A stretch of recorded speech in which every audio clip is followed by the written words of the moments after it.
like the dry riverbed under a sky that turned heavy and lead. I found his roots in a ditch by the road to carry the weight of a staggering load. You see the distance, but not the sharp stones. You hear the song, but you don't feel the bones. The maps in your pocket are clean and they're white, while I'm tracing the scars in the middle of the night. The horizon is stretching, a thin silver wire, and every step taken is treading on fire. You just a limp in a slow and steady gait, but you haven't been crushed by the iron of fate.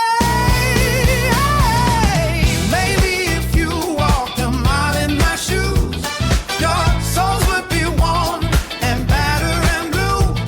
The stitching is torn and the laces are frayed by the parts of the debts that I never have paid. If you stood where I stand at the edge of the gale, your spirit would falter and your vision would fail.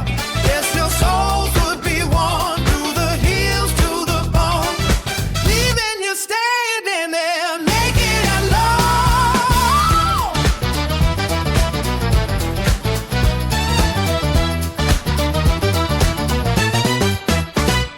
The merchants are selling their polished new cares to the dreamers who wander to Vanity Fairs. But these souls have tasted the mud and the grit, and there isn't a shelf where the jagged wood fits. The highway is hungry, it eats at the tread, while the ghosts of the dirty are haunting my way.